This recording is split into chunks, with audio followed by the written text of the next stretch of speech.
गोवे sir आवाज येतोय?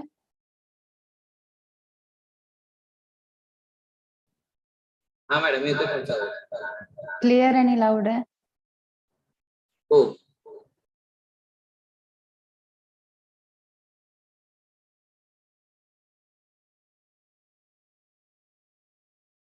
Sir, please check voice whether it is audible.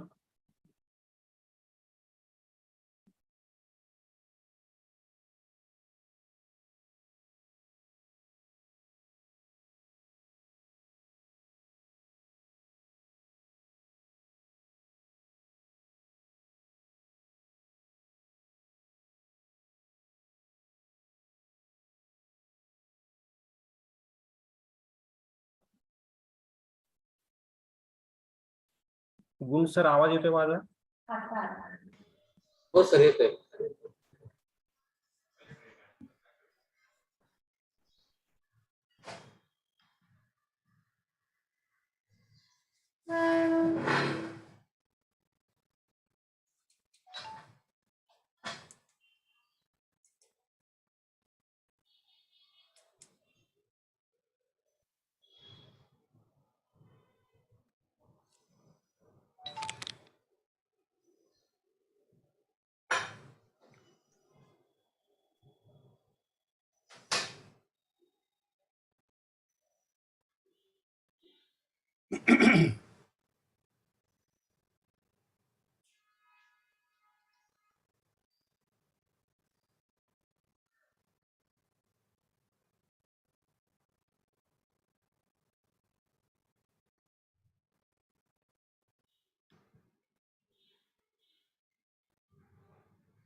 Sir, am I audible?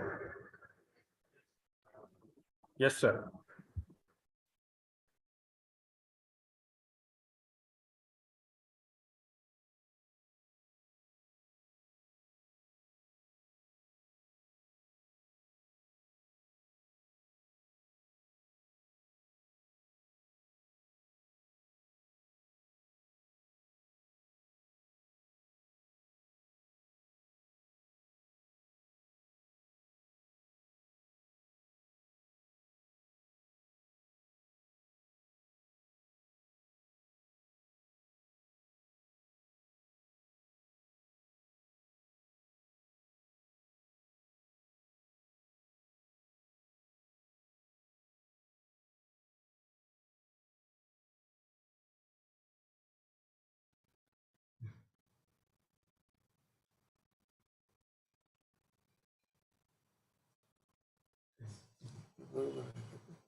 लाईटची गरज आहे का काय?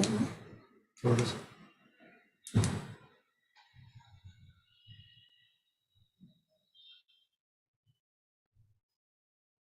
बंद करा कॅमेरा.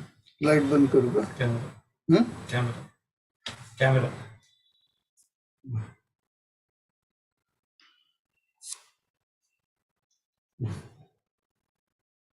नाही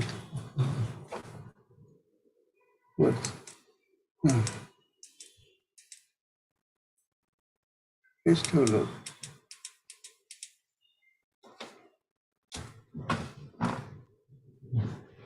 तुमचा कॅमेरा सुरू होता, प्लीज ऑन करा.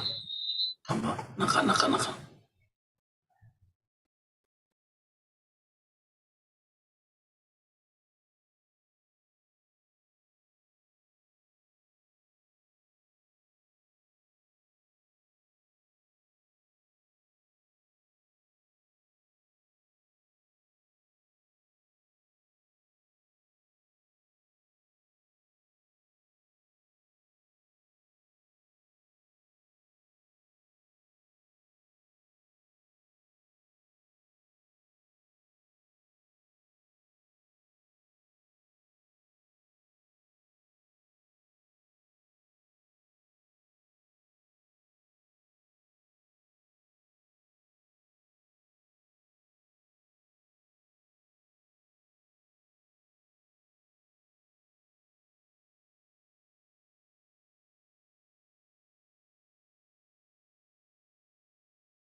अरे सर गुड मॉर्निंग. हा गुड मॉर्निंग सर. काय म्हणता, पनवेलला पाऊस आहे का? हो हो होता हो पाऊस. हो ना. पनवेलला नेहमी भरपूर पाऊस असतो. हो हो.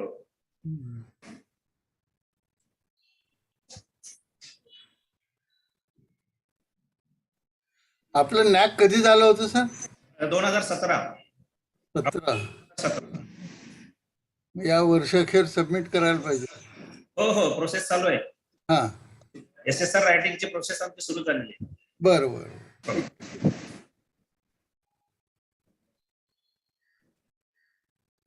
आता सोपं केलंय त्यांनी. सोपं आहे आता, सोपं आहे. हा. तरी एकदा तुम्ही या मार्गदर्शन करण्यासाठी. नाही मी आज पण मी थोडस बोलतो आहे, कारण किती कॉलेजेस आहे मला माहित नाही, पण ते लोकांच्या मनातली भीती जायला पाहिजे आता ती. हो हो. आणि चांगलं आहे ते.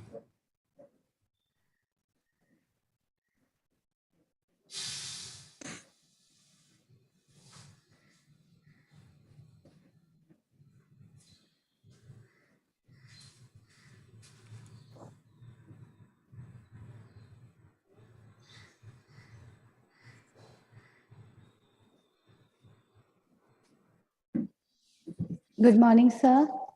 Good morning. Good Good morning. morning, sir. Good morning. So we'll begin in just a few moments, sir.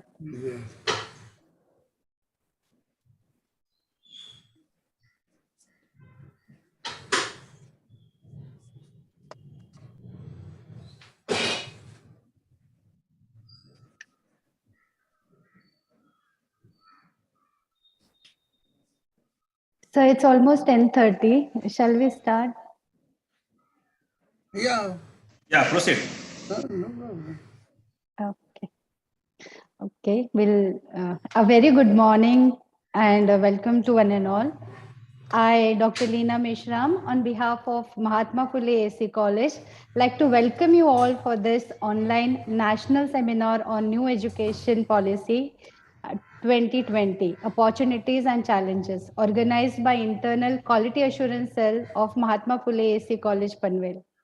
Before we begin, I would like to take a few moments to welcome our esteemed guest for the day. It's an absolute honor and privilege to welcome today's chief guest, Honorable Dr. Sanjay Jagtap Sir, Joint Director, Higher Education, Konkan Region, Panvel. I also welcome today's resource person, Honorable Professor R.S. Mai Sir, former Vice Chancellor, KBC North Maharashtra University, Jalgaon, and former Head, Department of Chemistry, Savitribai Phule, Pune University. I also welcome Honorable Principal Dr. Ganesh Thakur Sir, Chairman of today's national seminar. I must welcome Vice Principal Dr. R. A. Patil Sir, Head of Geography Department, Dr. N.R. Madhvi Sir, Head of Economic Department. I welcome Mr. Sopan Gove Sir, IQAC Coordinator and Organizing Secretary of this online national webinar. A warm welcome to all the dignitaries, eminent guests, heads of various departments, professors, faculty members, research scholars, students from different departments who have connected through Zoom and YouTube for this online national seminar on New Education Policy 2020, Opportunities and Challenges. The need for a new education policy was felt in our country for a long time ago. 3 national education policies have been already introduced in the country till now. The new education policy aims to facilitate transformational reforms in school and higher education system in the country. The current 10+2 system will be replaced by the new 5+3+3+4 curriculum structure. In new education policy, there will be academic bank of credits, flexible and creative combination of subjects, multiple entry and exit points with appropriate certification. It is said that by 2035, 3.5 crores new seats will be added to higher education institutions. The new education policy is an initiative for all-round development of the students, our society, and our country as a whole. But as every coin has two sides, there are also few drawbacks of the new education policy 2020. This online national seminar will give a chance to share opinions about the opportunities and challenges of the new education policy. It will provide a platform to share views and interact with the academicians and students, which is the need of time. We have with us Honorable Principal Dr. Ganesh Thakur sir, ex-secretary of Rayat Shikshan Sanstha, a visionary, a leader, an excellent administrator. Under sir's leadership, our college has received Best College Award by University of Mumbai, accredited by NAC as A grade, and another feather in our cap, recipient of grant under DBT Star College scheme. Sir, we would achieve all this just because of your endless efforts. I request Honorable Principal Dr. Ganesh Thakur sir to deliver a welcome address. Over to you, sir, please. Thank you, madam. Good morning to all. At the outset, I pay my tribute to great social reformer and visionary educationist of Maharashtra, Mahatma Jyotiba Phule and Karmavir Bhavarao Patil, for their selfless service to the masses. Dignitaries present online for this national seminar, renowned resource person and keynote speaker, Honorable Professor Dr. R.S. Mali, former Vice Chancellor, Kaviyatri Bahinabai Chaudhary, North Maharashtra University, Jalgaon. Chief guest, Honorable Dr. Sanjay Jagtap Sahib, Joint Director, Higher Education, Konkan Region, Panvel.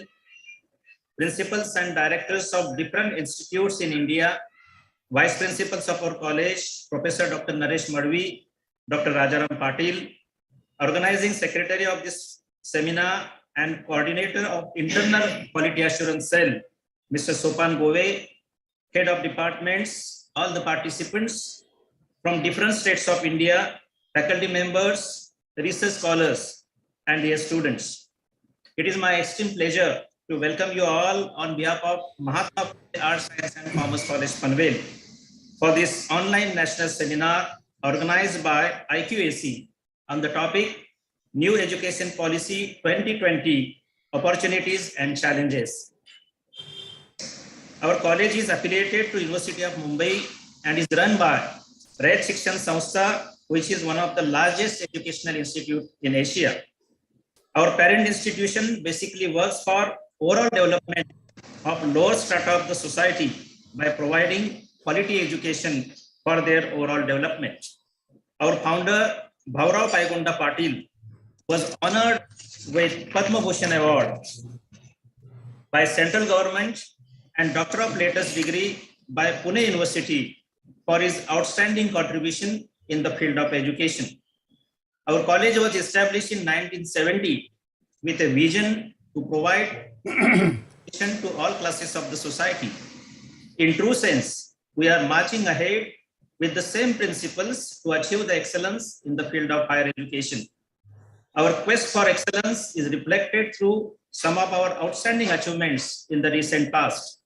A grade in third cycle of NAC accreditation with CGPA score of 3.18, Best College Award from University of Mumbai, ISO 9001-2015 certification from International Accreditation Forum, and DBT Star College grant from Department of Biotechnology, Government of India. The distinctive features of our college are ideal college campus blessed with natural beauty, PhD research centers in chemistry, Hindi and business economics, good number of published patents, soil analysis lab approved by Agricultural Department, Government of Maharashtra, sophisticated analytical instrument facility at Department of Chemistry. Friends, COVID-19 pandemic has proven that technology can keep our lives going even when we were locked down in the houses. Technology has shown us how we can overcome the barriers of time and with computer and internet. This has made education more accessible and affordable to people across the world. Today, India can learn from Harvard or MIT, even from their home, because of online educational platforms, which enriches the learning. We worked on the same line to utilize COVID-19 pandemic, organization of online academic activities. We successfully organized 25 international, national, and regional webinars in the pandemic period. The national seminar organized today is very important for every individual in terms of national development. Dear friends, Honorable Prime Minister Narendra Modi ji approved the new National Education Policy 2020 with transformational reforms in schools and higher education systems in the country. This new education policy aims at universalization of education in India with 100% gross enrollment ratio by the year 2030 for school education and 50% for higher education. Like all other policies, NEP 2020 also has its share of positive and negative aspects. The first among the positive aspect is the aim to increase combined center and state public investment in the education sector to 6% of the country's GDP, which as of the current times remains somewhere around 4.5% of the total GDP. The NEP 2020 emphasizes on universal access to school education at all levels, preschool to secondary school with infrastructure support and innovation. It expands the ambit of the free and compulsory school education for students and hence allow more students to reap its benefits. The NEP 2020 aims to bring back 2 crore dropout students into the fold of mainstream school education and attain 100% gross enrollment rate in school education. At the same time, it aims to increase the gross enrollment ratio in higher education, including vocational education, from 26.3% to 50% by 2035. There will be formation of national book promotion policy in India. Under this new education policy, national mission or functional literacy and numeracy by the Education Ministry will be set up soon. The states of India will be responsible for the successful implementation for achieving the foundation numeracy and literacy for all students. The emphasis has been given on setting up gender inclusion fund and special education zones. This will be beneficial for underprivileged people. Bal Bhavans will be established in every state. This will be boarding school where the students can take part in art, play, and career-related activities. It has also been announced that national professional standards for teacher will be formulated by the National Council for Teacher Education. There will be an establishment of an academic bank credit where the credits earned by the students will be stored so that it can be later on counted when the final degree is completed. The multidisciplinary education and research universities will be set up in the country. These institutions will be at par with the existing IITs, IIMs, and will aim to showcase multidisciplinary education for the Indian students.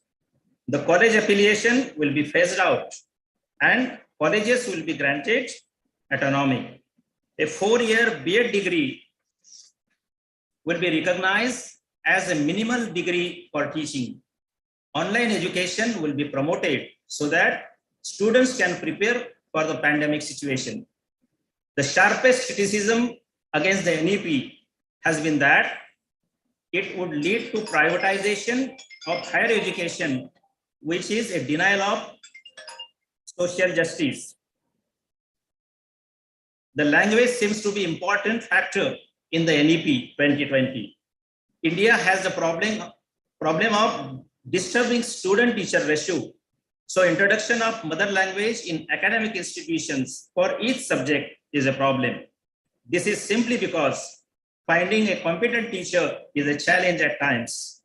The NEP 2020 aspires to combine traditional knowledge with modern thinking and introduces vocational education from elementary school. It gives emphasis on technology in education and attempt to transform education planning, teaching, and learning assessment. But a large number of students do not have access to such technology and gadget. these excluded students would be deprived from the new modes of learning. The National Education Policy 2020 has more positives than negative aspects. Although there may be few minor loopholes, the new National Education Policy nevertheless is revolutionary. I am confident that the keynote speaker of the seminar and the chief guest will enlighten us with their scholarly talks on the theme of the seminar. I am really grateful to all the participants for their awesome response to the online seminars organized by our college. Before I conclude, once again, I welcome you all for this online national webinar. Thank you very much. Thank you, sir. Thank you so much for such a warm welcome and introduction. It's a pleasure to have with us Honorable Professor R.S. Mari, sir, as a keynote speaker. Now I request Professor Anil Palve, sir, to introduce Head of Chemistry Department, to introduce our resource person. Over to you, sir. Thank you. Good morning to one and all. It gives me a great pleasure to introduce the resource person of today's seminar, Professor R.S. Mari, my beloved teacher, who works like Parisparsh for all students. He has done postdoctoral studies and had been a visiting fellow at prestigious Swiss Federal Institute of Technology in Switzerland from 1979 to 80. Professor Mari started his research work in 1969 and teaching career as a lecturer in Department of Chemistry, Savitribai Phule, Pune University in 1973. He was a professor of organic chemistry in University Department of Chemistry and has more than 40 years of teaching experience. He was the head of the Department of Chemistry and was also the acting dean of science faculty of Savitribai Phule, Pune University. Professor Mari had worked as Vice Chancellor of KBC North Maharashtra University, Jalgaon, from 14th August 2001 to 14th August 2006. Currently, Professor Mari is working as a mentor, IPSC of Savitribai Phule, Pune University since May 2015. The SPPU was accredited in March 2017 by NAC with A+ grade, securing CGPA 3.60. Professor Mari has worked on various academic bodies of Savitribai Phule, Pune University and other universities. Member of Management Council, Senate, Grievance Committee, and various other committees such as Board of Studies in Savitribai Phule, Pune University.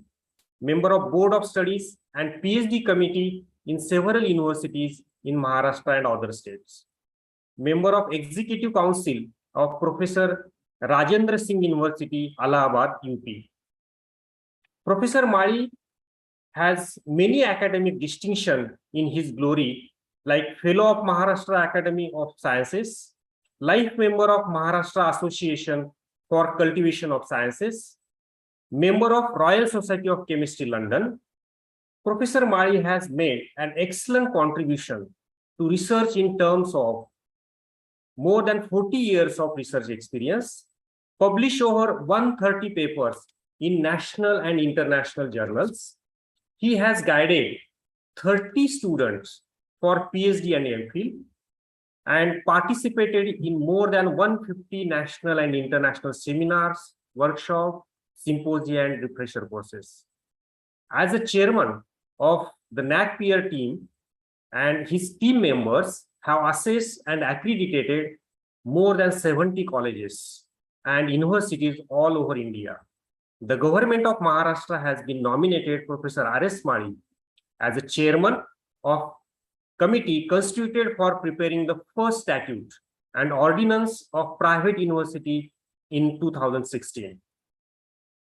Member of RUSA committee as per section 78 of Act.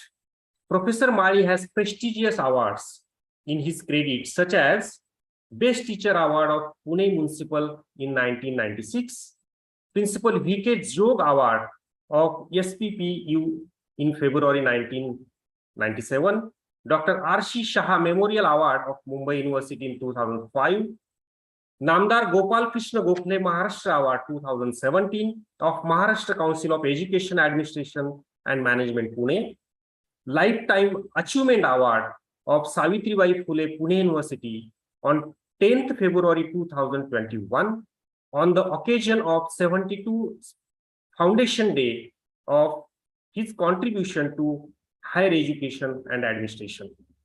He received the Vanasri Award from Government of Maharashtra to North Maharashtra University in March 2002 and the Indira Priyadarshini Ruksha Mitra Award from the Ministry of Environment and Forest, New Delhi in September 2005. To conclude, during his tenure as a Vice Chancellor, he has brought the university to the highest academic level. Now, I request my beloved teacher, Professor R.S. Mali, to deliver an invited talk on New Education Policy 2020, Opportunities and Challenges. Over to you, sir.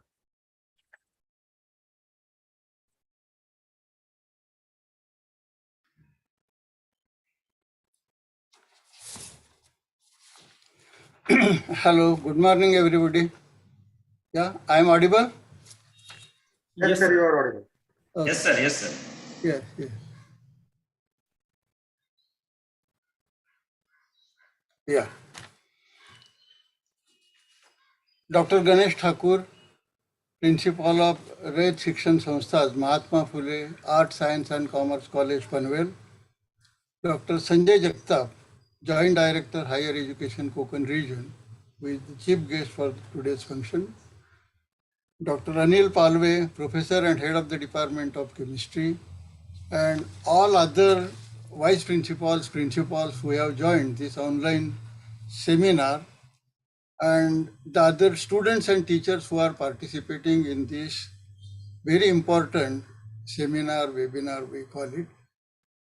And at the outset, I would like to thank Dr. Ganesh Thakur and the organizers for inviting me and giving me the opportunity for discussing some aspects of new educational policy. In fact, Dr. Ganesh Thakur, he has introduced in brief regarding the contribution of our beloved Karmavir Bhaurao Patil, then Mahatma Jyotiba Phule, and about the college activities also. What are the achievements of the college during last 5 years and before that also. And in brief, he has given introduction about national education policy, considering say primary education and even higher education also. And very briefly and very importantly, he has given points also. What are to be considered for improving the standards of higher education at national level and what is expected by our government, maybe central government, state government, and now it is our responsibility to properly implement the National Education Policy 2020. Friends, when we look at the policy, as Meshram Madam has also mentioned that this is the third policy, and University Grants Commission has taken care from the beginning also, since its establishment in 1956, for improving the quality of higher education in colleges and universities also, and there was a precise formula for improving the standard considering all teaching, learning, evaluation, examination, research output and other things also. And in this case, UGC was responsible for providing guidance for this also and providing financial support. But nowadays we have to see whether our colleges and universities, they are getting proper funding from central government or from UGC or RUSA or from any other agencies also. Because that is very crucial when you want to implement any education policy or some activities in this case. So would like to share my transparencies.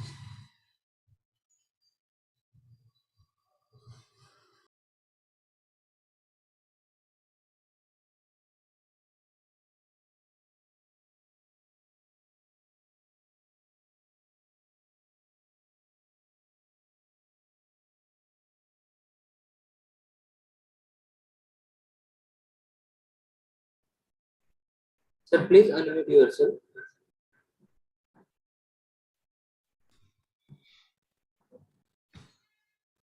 Yeah. So are you able to see the slides? Yes, sir. Yeah, okay. So today I would like to spend some time on national education policy opportunities and challenges. Our principal, Dr. Ganesh Thakur, and Madam has also explained, because whatever we have opportunities also and challenges also, and we have the abilities to convert challenges into opportunities as well. But when we convert into opportunities, there are some risks, there are some difficulties also.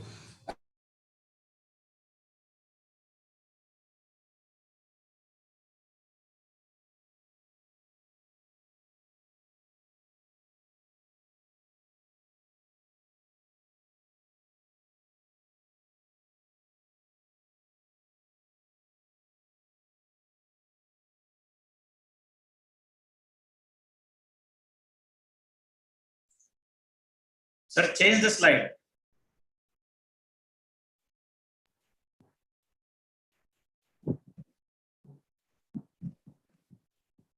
I think some network issue is there, sir.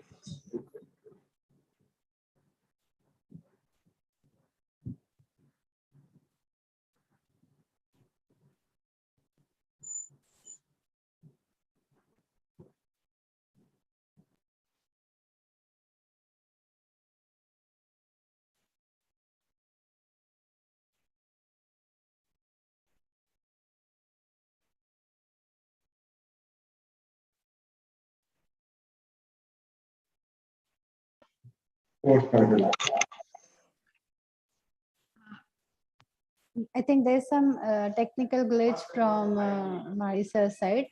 So we are calling him and trying to connect with him. We'll just be back in a second.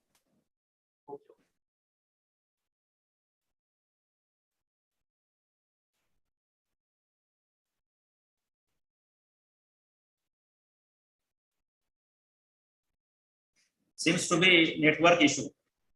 Yeah, sir. We called him just now. Yeah. Just now we talked to Professor Mali, and he is again joining to meeting.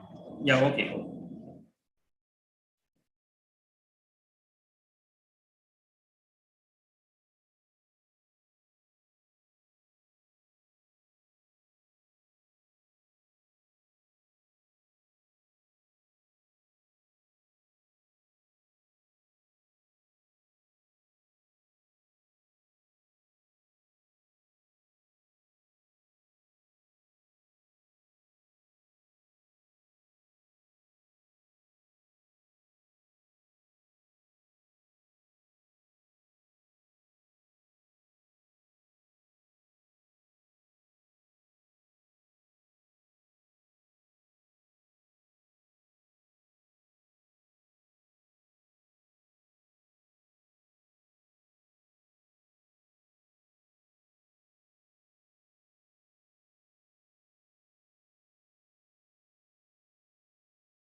Right, sir.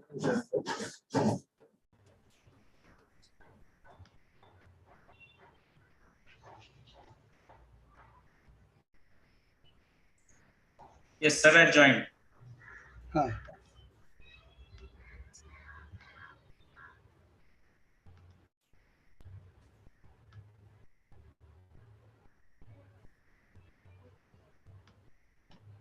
Yeah. Hello. Yes, sir, go on. Go on, sir. Okay. Right. So there was some problem, disconnection was there, I think. Yeah. So for implementing there are some challenges also. So in this case, what is important is how to implement this new education policy in colleges and whether all colleges will be eligible, because now several states they are facing problem, especially in Kerala. They have appointed a committee, so which colleges should be eligible for implementing national education policy, and they have mentioned that colleges which are accredited and which are having A grade, these colleges will be eligible for implementing national education policy. But if you consider, there will be several difficulties because very few colleges will be eligible under this clause, and it will be difficult to implement this national education policy in all colleges. So therefore, there must be some way out. At least they should have some rules and regulations that the colleges which are accredited by NAC and maybe having some CGPA 2.5 and above, if they are eligible, then at least sizable number of colleges will be there for implementing this national education policy. So I will just give you the information regarding the number of institutions, number of colleges, number of universities, and their status of accreditation. How many colleges which are having autonomy? Because in new education policy, we will have multidisciplinary autonomous institutions having degree awarding status. So there it is mentioned autonomous. So for autonomous also we will have to see, because currently for getting autonomy minimum A grade is required, but we will see what should happen another one. Second thing is establishment of NBA, because in this case also NAC and NBA they are established for improving the quality of higher education in professional colleges and all colleges also. And UGC has made it mandatory, and it was there. See, because UGC was sending letters to colleges and universities also since 2013 that the colleges they should get accredited, universities also should get accredited. Because this accreditation, it is mandatory for universities also. It is not only for colleges, and there is restriction about the number of students also. Number of students in universities and colleges, multidisciplinary, there should be minimum 3,000 students, whether it is a college, multidisciplinary or a multidisciplinary university. Then introduction of Paramar scheme by UGC, because to improve the number of accredited colleges, this scheme was introduced. Then NAC has planned again to have a provisional accreditation for colleges. I don't know what was there in their mind, whether these colleges also would be eligible for implementing this new education policy. But now they have stopped this scheme and may be suspended for some time. I don't know what will happen. But revised guidelines of NAC, I will just talk, because now college people, whether they are accredited or NAC accredited, if they are accredited and going for second, third, fourth cycle, they have some fear in mind what will happen to their grade, whether their grade will go down, because there are evidences that the grades have gone down for several colleges also, and this implementation of NEP will show. If you consider again at national level, and the number of institutions and increase in number of institutions, we'll realize that in 1857, only 3 universities were established in India, and around 1950, there were 20 universities, 500 colleges, and the student taking higher education, it was just 2,50,000. So 2.5 lakh. But now, if you consider now, say, as per ISHA 1920, the number of universities has increased from 20 in 1950 to 1,043, and it consists of central university, state public university, private, cluster, and deemed university. Cluster universities again formed through cluster, and our university, say, at Satara, it is one of the cluster universities established by university. We have deemed universities, and if you look at the colleges also, we have a large number of colleges. If you see the current status, say maybe on 2nd May 2022, if you look at, because how many colleges and universities were eligible, the colleges and universities should have 12B status. And if you consider this, see, out of 1043, only 392 universities are under this category, state public universities 265. So these are the numbers here which are eligible. But if you look at it, because what will be the problems faced by universities and colleges to implement these national education policies, we have, as I have told you, that we have affiliating university 307, but standalone institutions more than 11,000. These will face problem because these are mainly these are again unitary or having only single faculty divisions and other one. If you look at the number of colleges in various states at national level, in 8 states, we have good number of colleges, but rest of the state, the number is very small. And the states are having, say, Uttar Pradesh, Maharashtra, Karnataka, Rajasthan, Haryana, Tamil Nadu, Gujarat, and Madhya Pradesh. Other difficulty is about 40% of our universities which are located in rural areas and they are having their own problem. About 61% colleges are located in rural area. So out of 42,343 colleges, about 26,000 colleges are in rural area. Another problem is about 79% colleges are managed by private management institution, and out of them 65% are unaided and only 40%, 14% are grant in aid colleges. So therefore that 65% which are fully unaided, they are having their own problem to creating infrastructure, to appointing teachers and other one also. These institutions will face problem. About 33% colleges, they run single program, and now we want to have multidisciplinary, large number of programs, minimum 5, 6 programs in different things also. So these colleges, 33% is again a sizable number. 16 to 17% colleges are having less than 100 students. So these problems also will be there. But currently, say as per ISHE 1920, only 4% colleges are having more than 3,000 students. So they can directly go for multidisciplinary institutions having degree awarding status, but that number is only 1,700. Gross enrollment ratio has been increased and it is 27.7 in 1920, but now government's plan is to have 50 by 2035, and there are several problems also. If you look at the number of foreign students also, that also they are facing problems. So as I have told you now, NEP mentioned that by 2025, no university should have more than 300 colleges. But now there are 39 universities in India which are having more than 300 colleges. And the other universities are having less than 300 colleges, but they are unitary Sorry to universities are disturb you, running sir. single pack. Yeah. Sorry to disturb you. Please Yeah. make a slideshow, please. No slide you are not able to see, is it? We can see the slides, but full view is not visible. Yes. नाही slide तुम्हाला दिसताय का नाही? Slide दिसते आपण presentation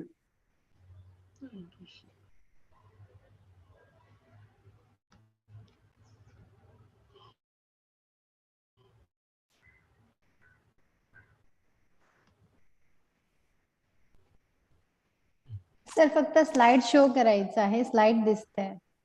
हा.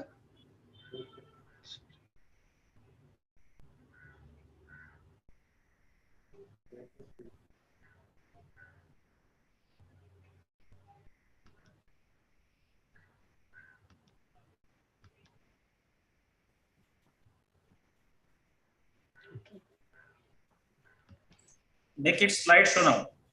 हा आता दिसताय का? Yes, slide show करा फक्त. Slide दिसते पण स्लाइड शो करा म्हणतो. स्लाइड दिसते, मी हो स्लाइड दिसते पण स्लाइड शो करा. दिसत नाही का? मोठा हॅलो, व्ह्यू दिसतो. स्लाइड शो करा. वरती स्लाइड दिसेल. हा नाही स्लाइड दिसते पण मी दिसत नाही प्रेझेंटेशन करताना का? नाही तुम्ही दिसताय. मग sir it's okay, you continue. नाही स्लाइड शो करा म्हणजे काय? It's okay, sir. Some technical problem is there. You can continue. No problem.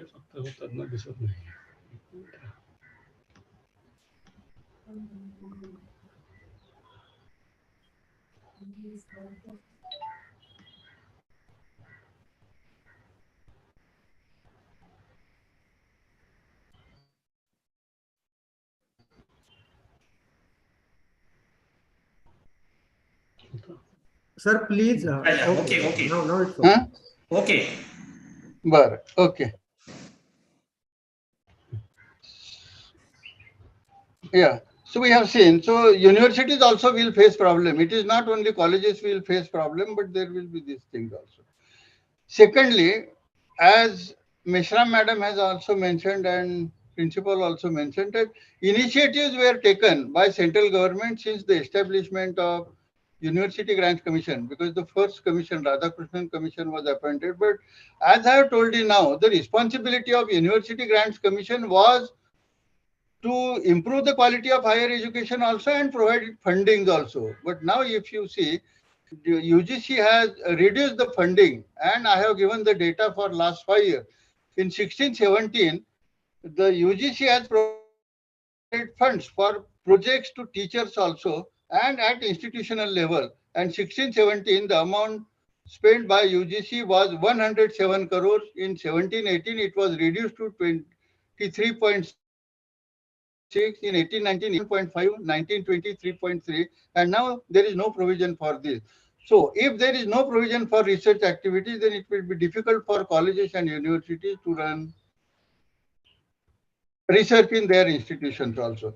This is just the information regarding various types of colleges, because this national education policy includes all colleges, and now they said that there will be only two types of colleges: constituent colleges and conducted colleges. These are run by the universities, and others are affiliated colleges. In affiliated colleges, we have permanently affiliated and temporary affiliated colleges. And in this type, we have government colleges, grant-in-aid colleges, self-finance, professional, non-professional, and like this.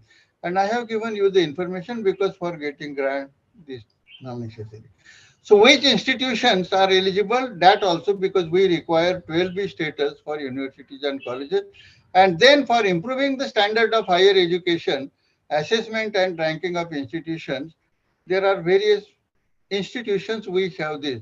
Say, National Assessment and Accreditation Council was established in 1994. NBA was also established in 1994, but the activities of NBA started only in 2010. But this NAC activity initiated from 1994, and actually the accreditation of college was started from 1997-98. Now we have their MHRD, National Institutional Ranking Framework, NIRF. It started in 2016, and they have recently declared the list for 2022. Other is Atal Ranking of Institutions on Innovation Achievement. And then we have international level, Times Higher Educational Global Ranking, and US Global Ranking, and all these things. So this NBA also assesses the programs also.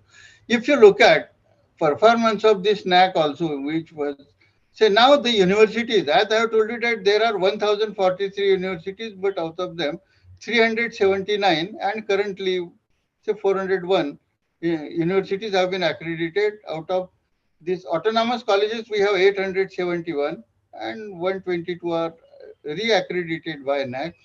Colleges, 42,343, but 8,611. This data is on April 2022.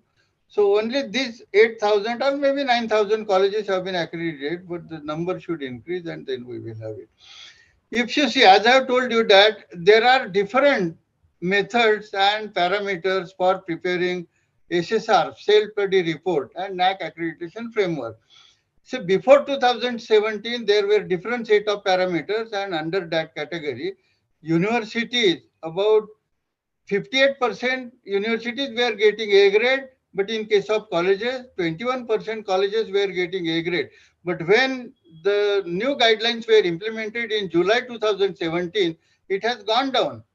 That 58% of university has gone down to 32%, and for colleges, instead of 21, it has gone down to 12%. But they again revised based on the suggestions of peers and then say assessor, then principals and professors from universities and colleges. They had sent suggestions to improve that whatever framework they have implemented in 2017, because there were several unrelevant matrices. So they removed it, and in December 2019, they had prepared the revised guidelines which were implemented from 2020. And in these revised guidelines, there is improvement in getting A grade. Now universities, instead of 32, now they are getting 53% universities are getting A grade. Autonomous colleges, they started from 2017, separate accreditation. So now it has improved from 28% to 59%, and colleges from 12% to 22%, which is more than the earlier one also. So like that, there are improvements. So colleges should go ahead for submitting the proposal for first accreditation or for the subsequent cycles also. And this is the data which is from 2020. If you look at the number of accredited colleges in this country now, say on May, say 24th May 22, say 230, 223 colleges which are recently accredited, the number is 401. And the total number now from the beginning till now, as I have told you that colleges, there I have mentioned, but now recently it is 8,648, and now there is good improvement in this case also. State-wise also, if you look at it, our Maharashtra state, because I have told you that these 8 states, they are having large number of colleges, but in Maharashtra, out of 4,494 colleges, 1,820 colleges, they have been accredited, and the current figure is 1,840. So it is more than 40%, but in other states, that number is less than that. Similarly, for universities also, our Maharashtra state, we have 42%, but in Tamil Nadu, 73% universities have been accredited. And autonomous colleges, if you look at it, see in 8 states, there are 871 autonomous colleges at national level, but in Maharashtra, we have 137, and Andhra Pradesh 121 and others. So like that, we have good number. Paramarsh scheme was introduced by UGC to increase the number of colleges, NAC accredited colleges. This was introduced in August 2019, and in September they had identified 167 higher education institutions which are having A plus grade as mentor. They were mentoring to other colleges which have not submitted their proposal even for the first cycle. And this they had identified 936 mentee colleges, and they were supposed to guide them, and now they have guided them so that the number again will increase in NAC accredited colleges. Provisional, as I told you that provisional accreditation colleges pact, it was introduced in February 22, but it was reasonably very cheap, because now for our regular accreditation, the colleges are accredited out of 1,000. But in this one, there were only 25 questions, 10 questions on quantitative and 15 questions on qualitative, having 2 marks each, so out of 50. And they were having only passing, say whether accredited or not accredited, and other one. Then the ratio of this also was different for qualitative and quantitative. Revised guidelines of NAC, as I have told you that when they revised these guidelines also, several irrelevant matrices they had removed it. And now the current picture in this case is, say in July 2017, January 2020, and June 22. Now, recently they are implementing here. So in case of colleges, if you look at it, say earlier, these qualitative matrices were 35, which were changed to 42, now 36. And recently, from June 22, it is only 21. So now instead of 35, 36, it is only 21. So college should submit their proposal. It is for non-accredited or even for accredited colleges. Similarly, for quantitative matrix also, instead of 79, it was made 58 and 60 after 2017. And now it is made only 34. So now if you look at it, the total one, 171, 121 was before 2017, July 2017, and now it is only 55. So it is easy now and correct. So there is no change in these weightages, so criteria-wise weightages also, which was there earlier also. Then the major changes also we have seen here, and in this case, this is the comparative statement, how it has gone down the other one. So these are, again, what are the changes? Here, if you look at it, in criteria 1, what are the changes they have made? So criteria 1, say 1.1, the weightage was 20, and for 20 now there is only one qualitative matrix which is carrying 20 marks. So like that, if you look at it, if you go through it very carefully, so this is criteria 1, criteria 2, criteria 3, 4, 5, 6, and 7. So these are the pictures. So now everywhere you will find that the number of matrices have been reduced, qualitative and quantitative, and now it is reasonably easy for the colleges to have. What are the major changes I have just summarized here? See, previously, qualitative quantitative ratio was 30 to 70. That you are aware of it because 70% quantitative. But now, under these new guidelines, it has changed about 40% qualitative and 60% quantitative. So 10% they have changed it. Then qualitative is 379 mark and quantitative 621. So it roughly it comes to about 40-60. Peer team visit, there is no change. Earlier, whatever was there, and now also it is there. Grading system, there is no change here. But the aim is to encourage colleges to come out forward, and we have large number of this also. The number of matrices we have seen that it is changed, and this we have already seen. So look at the grading system. So initially, when the NAC started accreditation in say, 1970, 1999 and 2000. So from that time, initially there was star system, then A, B, C, then 9-point scale and 7-point scale. So that 7-point scale is still there now. But the point in this case is, say, grading A plus A double plus B plus B double plus also. But in this case, that peer team, say before this 2017, everything, all the marks were with the peer team.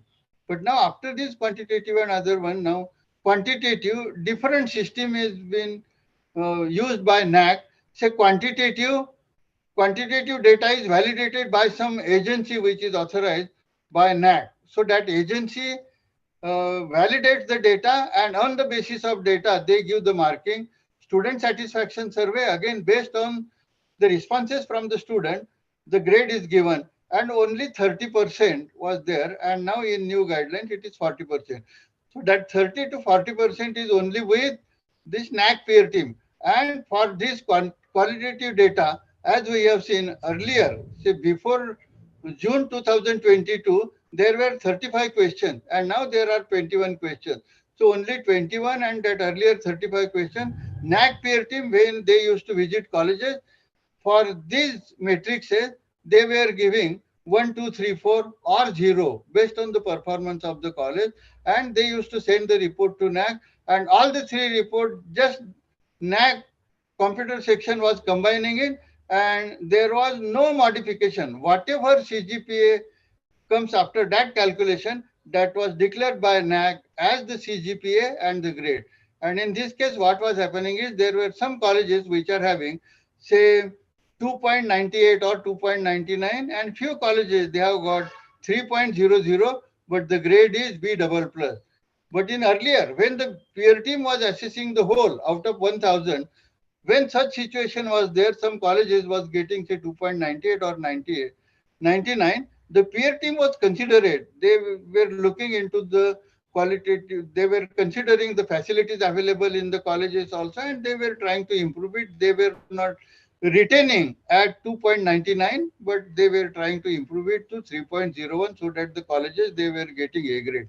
But now it stops at that stage, and when you consider that A plus and A double plus, so A is 3.01 to 3.25. So if some college get 3.24 or even 3.25, it remains as A unless it becomes 3.26. And now there are again several problems. You can make an appeal, but there are no changes after that also. National education policy, because why I have spent more time here in the accreditation, because I have told you that NAC accreditation, they may make it mandatory for considering the colleges for multidisciplinary institution. And our principal, Dr. Ganesh Thakur, has already mentioned here how that new education policy had come into picture and how the committees were appointed and all of this. So opportunities through new education policy, if you look at this, to develop the intellectual, aesthetic, social, physical, emotional, ethical, and moral facets of an individual, especially that is for holistic development of the student. At college level also, all our teachers and all the members, they take all round, make all efforts to make all round development of the students also, and this is again expected in national education policy. Enhanced focus on flexible education, research and development, innovation and incubation. This is all right theoretically, because in science we have say theory and practicals also. Once you write something, but practically we have to prove it. So research and development, as I have told you that research and development, you can have really good achievement if you have proper infrastructural facilities and good research funding.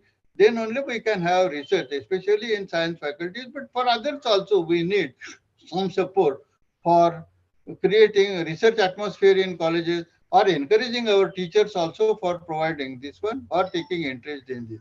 Innovation incubation also, unless you have fund, you cannot develop your ideas, because incubation we can guide students also, or if they have some ideas which we can implement at making them professional type or have some industrial development and other one also. For that also it required, because initially the funding was provided by UGC, and the colleges under our plans up to 12 plan, colleges were getting say development grant, and under merge schemes also. Each scheme was having about 7 lakhs of rupees, and there were 15 different types of schemes. So all colleges which were having that 12B status, they were getting good amount of grant from UGC, and even from other funding agencies like CSIR, DBT, DST or DIA and other one also, it was possible. And even from universities also, some universities providing. But unless you have this, it is difficult. Enhancing the performance of higher education institutions in teaching, learning and research to a greater height. That is okay, just for mentioning. But teaching, learning, it depends upon the number of teachers. Whether the teachers' positions are filled, if the college is grant in aid, running both grant in aid and non-grant basis courses also. But grant in aid, we have seen that more than 50% seats are vacant. And these are just plans that government always says that, okay, you plan it now. Our Maharashtra government has also last year mentioned that some post will be filled in colleges also, and now they have mentioned that they have to have that roster system approved by them. But still, they had planned to fill the post in 22-23. So actually, they should have filled all the posts also, but there are, it is just in initial stage. Then transforming existing higher education institutes into degree awarding, we will see that what are the problems here. But if you look at the gist and salient features of national education policy, the theme is that undergraduate program will be 3 and 4 years now. So 4 years with multiple entry, multiple exit. So multiple entry and multiple exit. It was earlier also, but it was not named as multiple entry, multiple exit, because the student, after completing 1 year, if student were getting some job, they were leaving their education, or if they are failed. And what was happening is then it was affecting the student, because the student, if they were leaving that, so it was affecting our NAC grade also. But now also officially they can have. But this multiple entry, multiple exit. So how many years the student should complete their graduation? That should be there, because otherwise we will have to keep all the data for the students also when they leave the say institution after 1 year or second year and like that. For after they have mentioned that it is really good that after completing 1 year they will get certificate, after completing 2 years diploma, 3 years bachelor degree, completing 4 years bachelor degree with research. But if you look at it, they have now given the clear understanding, because when the student will get a certificate after completing 1 year, because for each year there will be 40 credits, say 40, 40, 40 out of in 4 years, that 160. But if the student want to leave, say exit after 1 year, it is mentioned here that after 1 year he will get certificate. But now in recent guidelines, it is mentioned that the student has to undergo again 10 credit of say project work and something. Then only he will be eligible for getting certificate. Similarly, after second year getting diploma, these are the things. The student will have major and minor options also in choice-based credit system. So they can choose. Here also the problem will be now they have mentioned that there is no compartmentalization. The student can select. If the student from science side can select some credit from art faculty, commerce faculty, or even any other faculty also, or from linguistic and other ones. So in this case also, we will have to keep a track of this, and there is a provision of academic bank of credit. In academic bank of credit also, the institution, so whether all institutions again will be eligible, that is again another question. And as we have seen, say Tamil Nadu and this Kerala government, they have some different guidelines. So in this case, now UGC has sent that all colleges and universities, they should register for this academic bank of credit. And once they are registered, the student from these institutions, it is the responsibility of the institution to make student aware about the academic bank of credit, so that the students also can register with this. Then only their grades or that credits will be mentioned in that, or they will have that. The duration of PG program, it is based on this. So whether it is 3 year or 4 year, if it is 4 year, then PG program will be 1 year. If it is 3 year, then 2 year, depending upon this also. Then it is mentioned that the student, they can join research degree after completion of 4 years.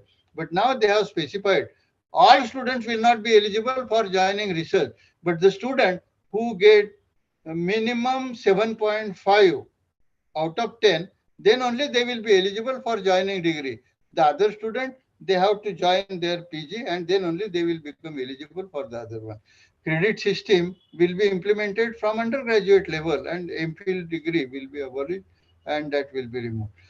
More focus on student practical and application oriented knowledge also. This is all right, because what was happening is every time there were comments from various courses also. Our student, after completing their graduation and post graduation, they are not employable.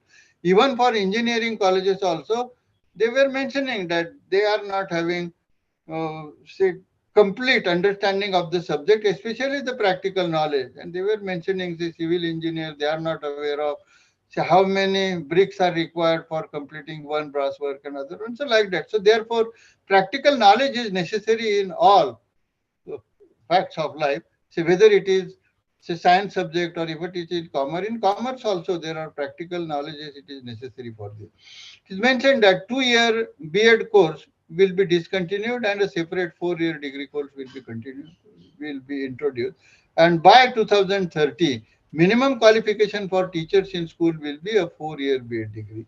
This is for B.Ed, but for colleges physical education, so now they have recently introduced, say, Bachelor of Sports Management. This is a 3 year degree course. On one side, we are having 4 year degree course, but the Bachelor of Sports Management recently in 2000, in April 22, they have declared this.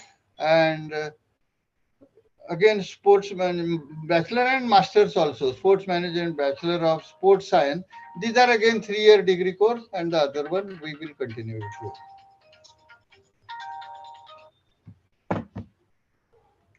Right. Then another features of this one is by 2035, all colleges after accreditation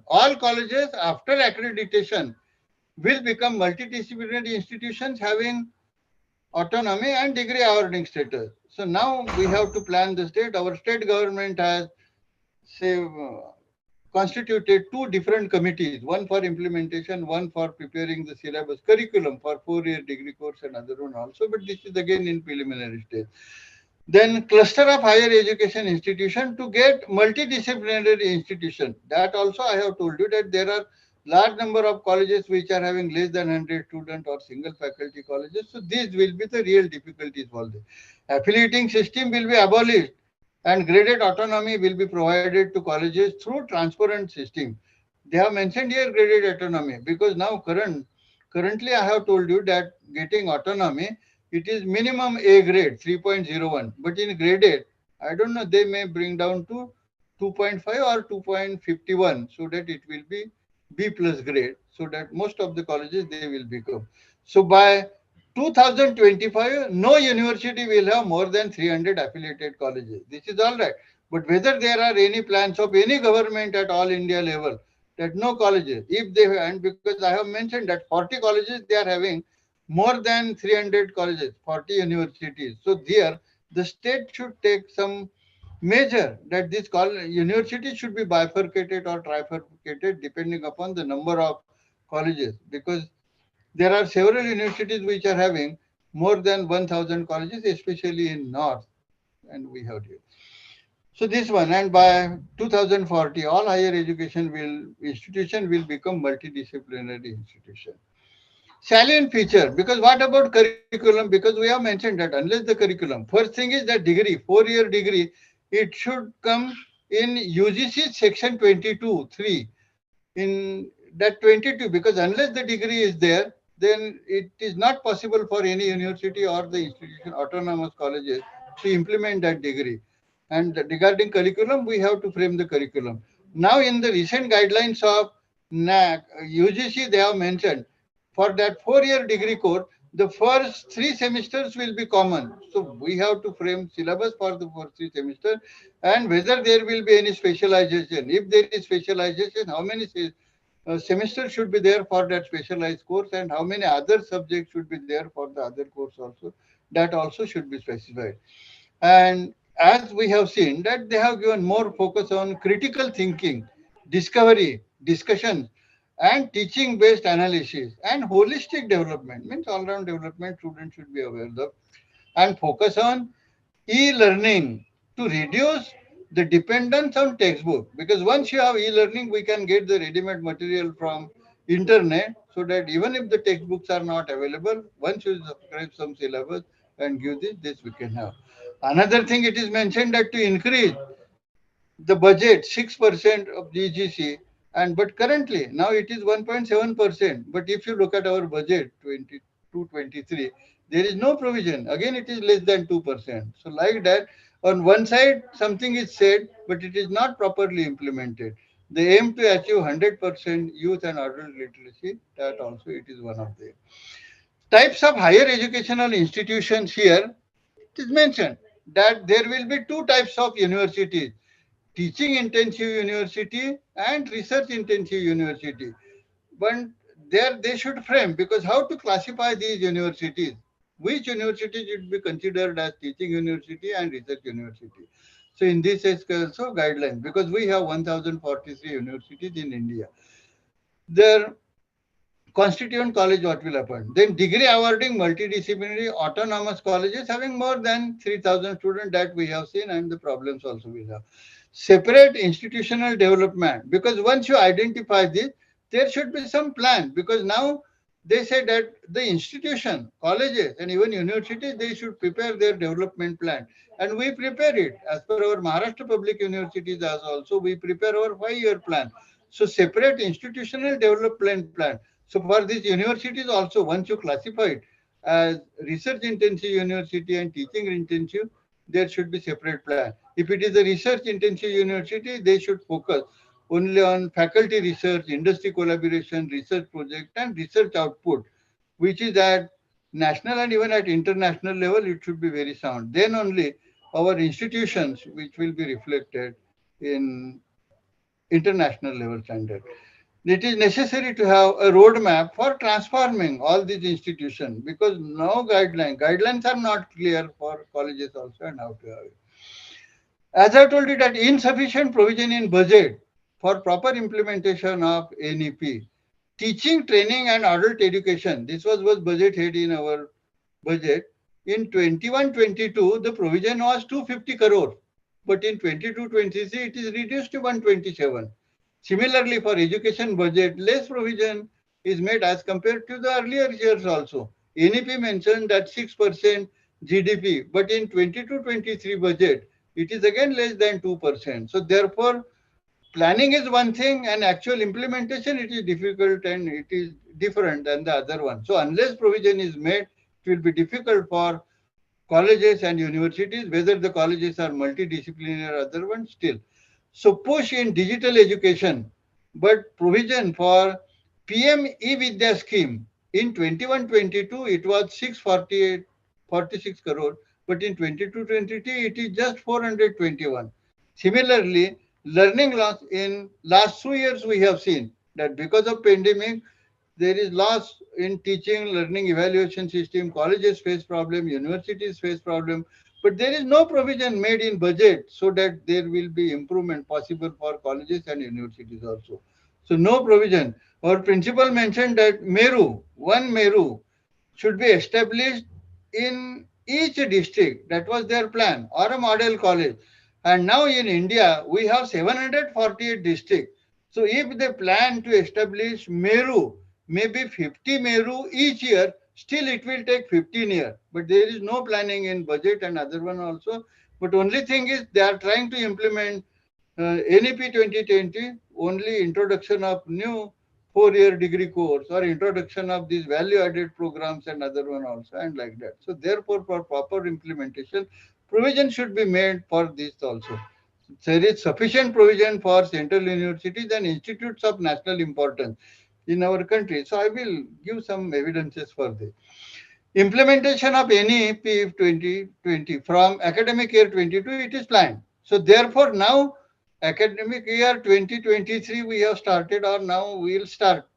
But in this case, unless we have a provision, because for implementation of 4-year degree course, at least the syllabus should be ready and proper planning should be ready, then only we can implement this NEP, at least that 4-year degree course. So whether all institutions, the same question, whether it will be eligible and how to identify eligible colleges. That again, we have to make it clear whether all colleges will be eligible. Because now formation of cluster and this one, it will be difficult because unless you plan it nicely and you have proper planning for this one. Whether NAC accreditation and autonomy will be the criteria for identifying this. And currently I have told you that out of 42,343 colleges, say maybe 8,000 or 900 college, 9,000 colleges are only accredited, only 900 colleges are autonomous. So these problems will be crucial and we will have to have. Academic bank of credit, it is mentioned. It looks very nice and it is attractive for students also. But what will be the implementation procedure? Because colleges we have to see, they have made again that ABP platform ready. So that ABP platform, it is by National E-Governance Division, NEGD, of the Ministry of Electronics and Information Technology under the DigiLocker framework will be available. Now they have made it available. Universities and colleges, they are trying to register with them, but still there are some problems.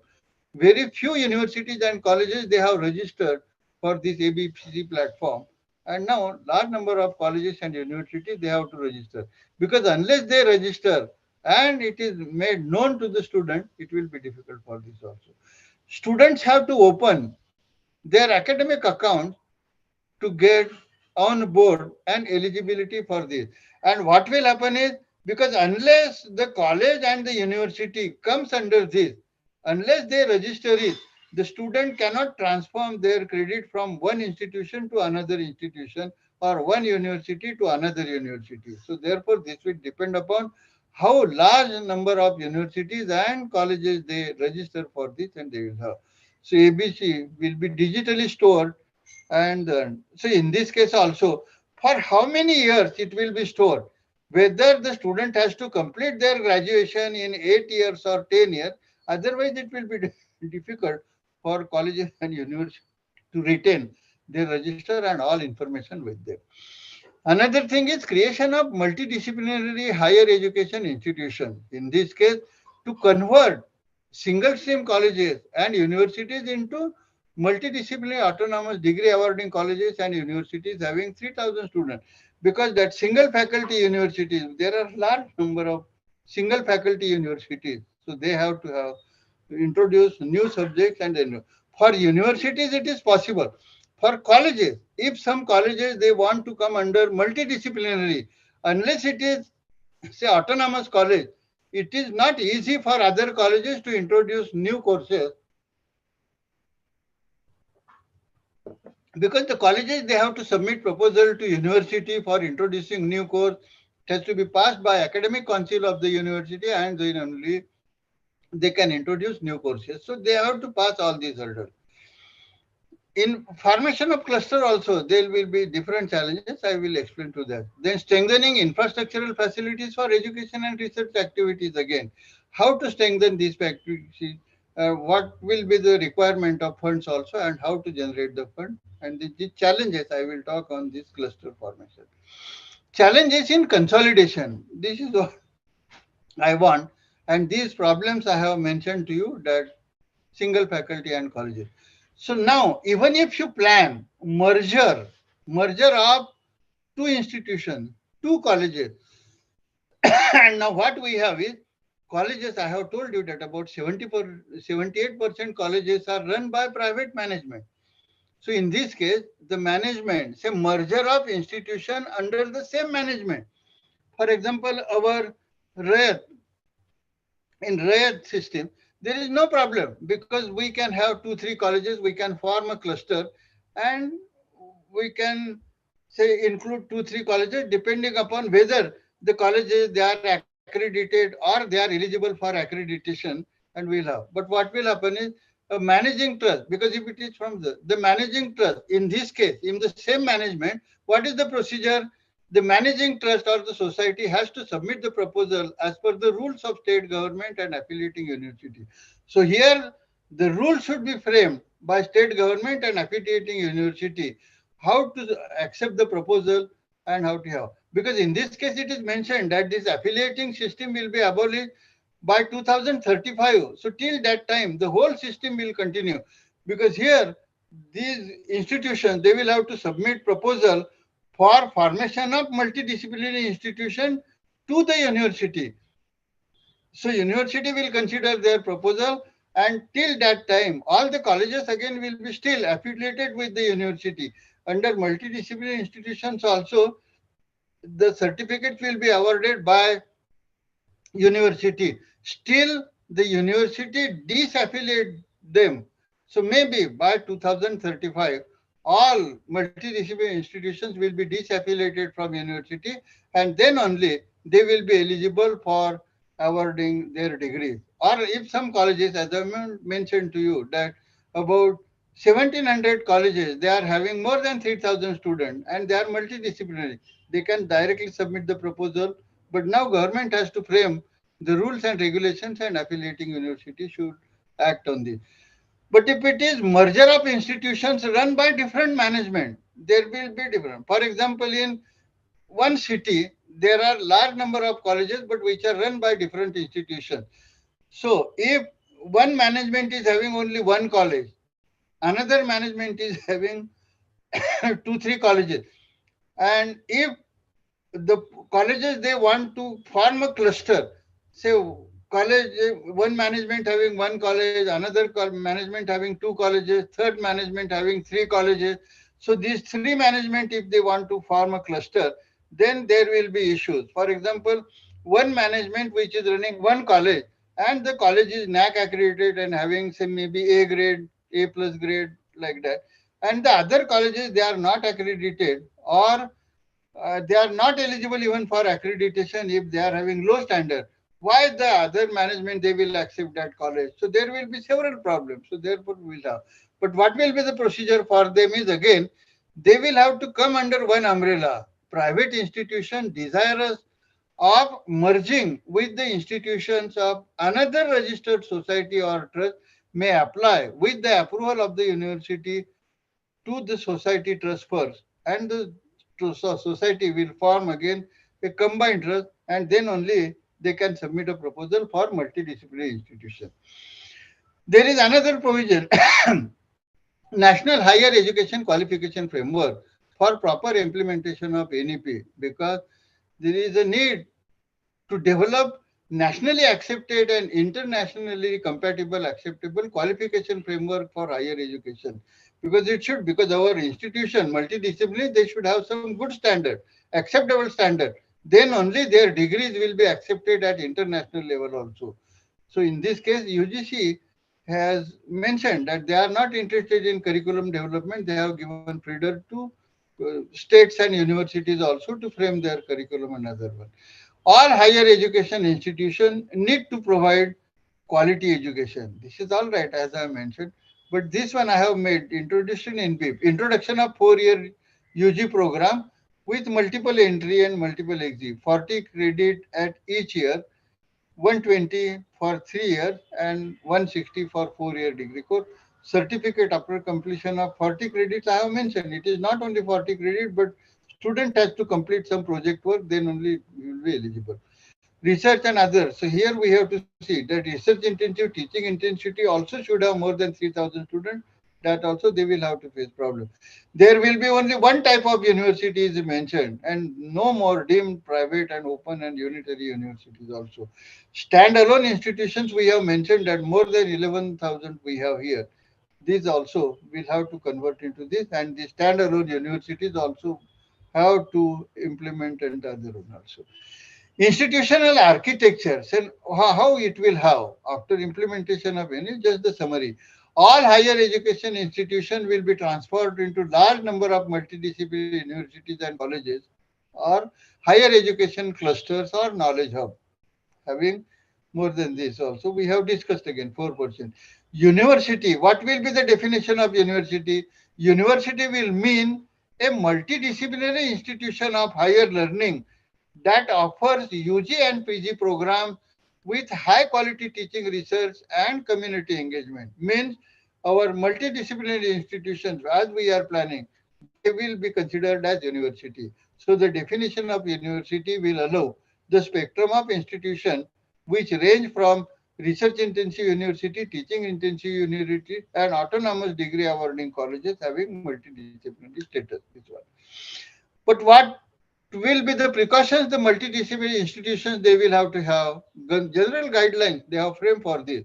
The standard prescribed by UGC or other statutory regulatory bodies such as Medical Council of India, Dental Council of India, Bar Council of India, then Nursing National Council of Teacher Education, then Indian Nursing Council and all, because they will have to follow, because while merging them and you will have to take guidelines from this one. Nomenclature of the degree, as we have discussed, it should come in section 22.3 of UGC. Capacity building and faculty, because once you form this, you can have capacity building, training workshops and other one for motivating teachers. But requirement of human resources must be fulfilled. That we have mentioned that how we will have. And then annual refresher training and other, because this will be after consolidation into a multidisciplinary institution that we will have. Second thing is, they have to satisfy the requirement of statutory bodies, as we have mentioned that this is in relation to the infrastructural facilities and the programs have to be offered in collaboration with other institutions, because in this case we can have clusters of these institutions. As per the norms of UGC and other statutory bodies, adequate number of qualified faculty should be there, because if it is under AICT type, you will have to have that ratio 15:1 or 20:1 or 12:1 and other one. And then, so therefore, merging one professional institution with other non-professional also, they will have to frame some proper norms also, selection at the cluster level, at that management level also they will have to have. Adequate mechanism to be in place for counseling services and other facilities such as placement assistant, career guidance and other one. As I told you that once you form that multidisciplinary institution, again, say from 2-3 different management, that system, placement system should be at one place, career guidance. So that responsibility should be given to different institutions and they will have to have some guidelines. General conditions for multidisciplinary institutions again. So all the facilities, because what UGC expect is availability of adequate educational infrastructure such as audio-visual facility, e-learning resources, virtual classrooms and studios should be there in that cluster or multidisciplinary institution. High bandwidth internet connectivity to support online distance, because they are eligible to run online and distance education also or online courses. But this provision should be there, and provision for electronic access of journal books and other ones. So on one side this is all right, but another thing is who will provide the fund for multidisciplinary also. Academic collaborations, other is say for classes, they mentioned that you can have introduction of integrated courses. So we can have collaborations. For example, one college running a BA program and another college is running a BEd program. Then we can form an integrated course and there will be opportunity for this cluster also to have integrated BA B.Ed program, BSc B.Ed program, or BSc MBA program, BA MBA program like this. So that these are the opportunities after formation. But before that, we will have to fulfill all the norms. Approval process and degree awarding under the purview of affiliating university, that I have mentioned, because they have to submit the proposal to university and university will provide approval. Proposal must be submitted jointly by both institutions, because if you are forming a cluster of 2 institutions, 3 institutions, you will have to have that.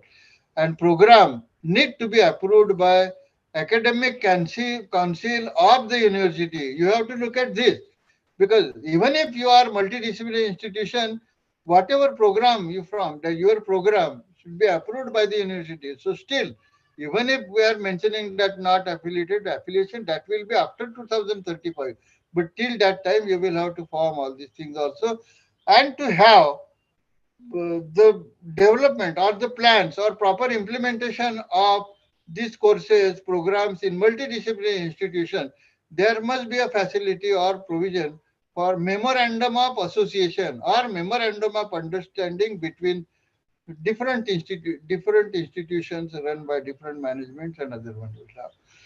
When you form cluster of colleges run by the same management, I have told you that there is no problem. Cluster and multidisciplinary single faculty, that we will have to have. Possibility of making courses more dynamic, that we have discussed here.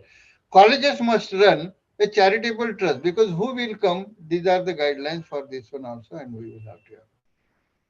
Characteristics of cluster, as we have seen for multidisciplinary institution, characteristics of cluster of colleges also. One parent institution and other partnering colleges also. Student can study partly in one college and partly in another college also, because they will have common program. And we will say that ABC type in this one we can have it. Then clustering colleges will continue to be affiliated to the university. This again, because this is, you will have to keep it in mind. Admissions, examination results and degree will be awarded by the university. So this again, we will have to consider all these things also. Financial resource have to be managed by the cluster college. You see here, cleverly, other things are run by university and other, but financial resources, it is the responsibility of the management and the colleges which are forming the cluster to generate funds. Generating funds now from society or philanthropy, now it is not so easy, but still, because now what happens is from industry also, we can get some funds and you will have to have collaboration. Because in formation of that cluster, what will happen is one colleges which is not up to the mark, but other colleges having good infrastructural facilities, they can share. So it will be beneficial for the other colleges rather than the other. Cluster, through cluster introduction, we have still that programs, we can have skill development program, internship, because for single faculty college, it will be difficult. But once you form the cluster, then under that cluster, all colleges will be eligible to introduce skill development courses, or you can form internship programs or collaborations with other institutions, reputed institutions. Existing colleges will continue to function under prevailing norms also. No change in recruitment appointment, because here also, as we have seen that we will have to follow the guidelines. For smooth functioning of cluster of colleges, we'll have a different board of directors for government and private. There will be different things they have mentioned. They have given the guidelines how to form this one also. Characteristics of these, the norms and standards we have seen, that apex body. This is just the summary, because we will have to keep all these going. Proposals are to be submitted. This also we have made it. So like that, we will have to keep all these things in mind and then submitting. With appropriate accreditation, multidisciplinary autonomous degree awarding institution can further evolve into a research. But first thing is appropriate accreditation. That word I am again using it, making you cautious that accreditation is important. The institution shall have to enter into MOU between interacting institutions and other one. And timetable have to prepare, because in this case, we have seen the student has the liberty for completing one course from one college, another college. So that timetable you will have to prepare it properly so that it will not be difficult for the student. Action plans have to be prepared for implementation also. Collaborative program have to be a part of the institutional development plan, because how you want to collaborate, what are the things, because once you have this, then we can have. There is the possibility as student they can pursue two programs in cluster and multiplication institutions also. Two full-time program in physical mode if the timing from one course and other course is if it does not overlap with the other one. That's it. Another thing is one full-time programs in physical mode and another in ODL, open distance, or in online mode, or both in ODL and online mode you can have. So this one, this is the recent one also. ODL and online degree or diploma shall be pursued only with such higher education institutions which are recognized by UGC and Statutory Council and Government of India, because UGC has recently removed the permission of one university from South, that they have not taken approval from UGC for running ODL and online degree. So therefore, the multidisciplinary institutions, they have to take permission from UGC to run these courses also, and guidelines shall be effective from the date they are online ODL. So here, another this we have made it that gross enrollment ratio 2035. Here it is a need and other one. But in this case also, if you have student, if you allow to have 2 degrees, again the ratio will increase. Student can register for degree, diploma and other one, again that gross enrollment ratio will increase. Multidisciplinary institutions can introduce that online courses that we have seen, but this after completing. Similarly, large number of SWAYAM courses are available because now the colleges and universities, they can run online program. For our regular semester system also, about 40% they can complete through online and the rest offline courses also. So as per SWAYAM regulation 2021, the student they can learn up to this, they have made it clear. Multidisciplinary education and research institutions, I have already talked to you that this will be at par with IITs and IIM also. And this I have mentioned that in India we have 748 districts also, but there is no provision, no mechanism is made for this also. National Research Foundation. This is one important point in this new education policy. It is establishment of National Research Foundation. What is the aim and purpose is to catalyze and expand research and innovation across the country, to initiate and develop the cluster culture of research in higher education institutions, means in colleges also and universities also. And but creating this culture, again, funds are required. So therefore, let us see here how they are mentioned. Provide suitable incentives for outstanding research and recognition. These are aim, but let us see how it is reflected in proper funding. To initiate and develop culture, we have mentioned, but funding. To provide funds for research in all disciplines. You see, guidelines, it is all right. Successful research will be recognized through close linkages with government and non-government agencies. Then duplication of fund will be avoided. So why they want to establish National Research Foundation? Because there will be only one agency which will provide funds. Now CSIR was providing, DST was providing, DBC, ICSS and other, but now it will be located through National Research Foundation, and another council will be for providing fund for this. Is here when this National Research Foundation was inaugurated by our Honorable Prime Minister, his quote is, "We must establish an expanded research ecosystem." Friend, our strength in research and development are built on the backbone of our national labs, IITs, Indian Institute of Science, TIFR, ICER. However, 95% of our students, they go to state universities. You follow? Because in India, 3 crore 85 lakh students are taking higher education. Out of them, 95 students are taking education in state universities and colleges,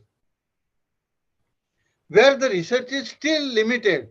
Strong research ecosystem must be developed in these universities and colleges.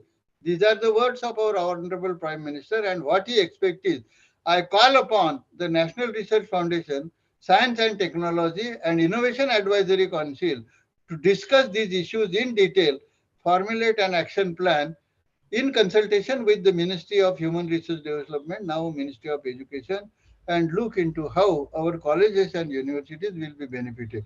Because now, as I have mentioned, that 95% students are taking education in state universities and these colleges also, and only 5% students are taking education in these institutes of national importance. Institutes of national importance are only 137, and they are getting 90% fund, and only 10% funds are provided to state and colleges also. So how research is expected in colleges? Reduction of funds, I have told you that here in research projects, I have mentioned it earlier that 107.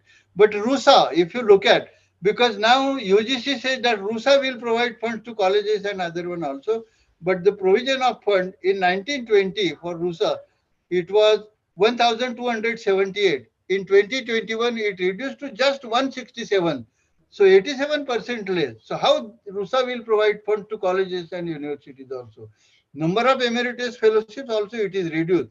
In 1780s it was 559. In 2020, 21, 22, 2021 it is just 14. Similarly, Radhakrishnan postdoctoral fellowship 1718 434 was there. 2021 just 200.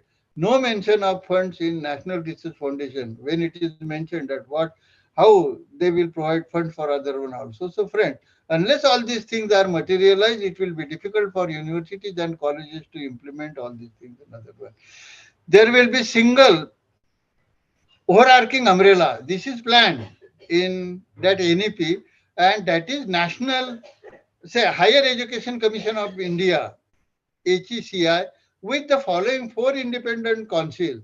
So, General Education Council for setting standard, Higher Education Grants Council again for funding, National Accreditation Council for accreditation, National Higher Education Regulatory Council for this. But no steps have been taken for this one also, because what they want to have is Higher Education Commission of India. They want to bring all, say, UGC, AICT, Medical Council of India, and other one in one umbrella. But now it is not so easy, because central government has to pass the bill in parliament, then only it will materialize. But I don't think they have taken any steps for this also. National mission for mentoring they have mentioned, so that we can have some possibility for this. Professional education, I have mentioned that they will have to have. All professional educations will be integral part of higher education system. Standalone technical universities such as health science, technical law, and other ones, they have to become multidisciplinary institutions. National Education Technology Forum will be created to enhance learning assessment and planning of admissions also. What will be the effect of NEP on IITs? IITs and other engineering institutions will have, say, NET type.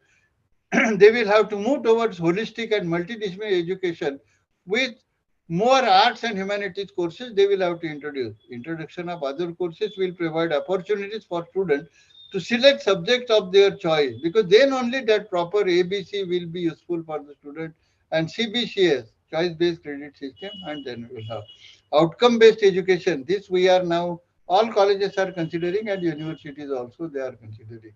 Friend, this is the last one. So success of implementation of national education policy. As I told you that it depends upon the steps to be taken at university level.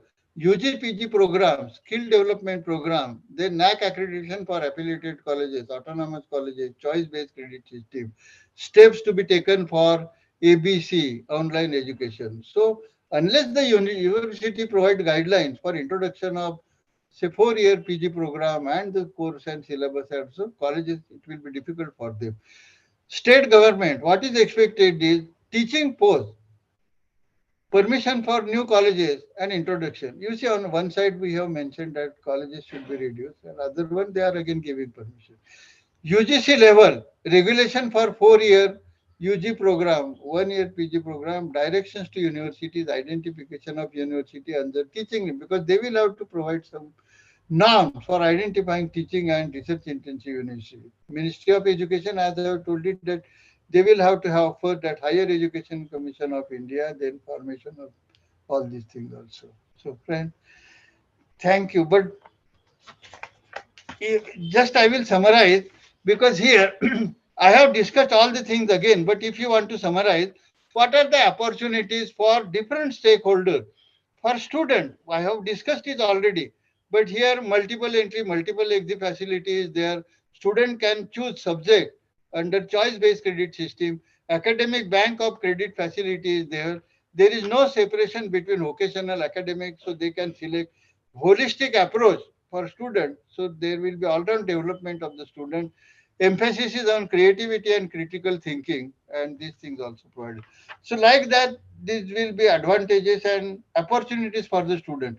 What about institutions? The institutions will have multidisciplinary approaches also they will have to offer, and they will get the opportunity to form autonomy or get autonomy from this also. And once that Meru is established, they can collaborate with Meru or that institutions which are having say global standards for this one also, or the more model colleges at each district also. Teachers will have freedom to frame their syllabus and they can have their internal evaluation like autonomous colleges also. So these are the opportunities for teachers and universities also. It will be easy because after 2035, now several times it is mentioned that all affiliated universities are facing problem because their most of their energy is spent in conducting examinations of affiliated college and managing affiliating colleges and other one also. So it will be beneficial for improving the standards of university once that NEP is implemented, and this will be implemented. So friend, I would like to conclude with these words. I thank the organizers for giving me the opportunity to deliver my speech on new education policy, opportunities and challenges. Yeah. So if you have some questions, we'll discuss. Yeah.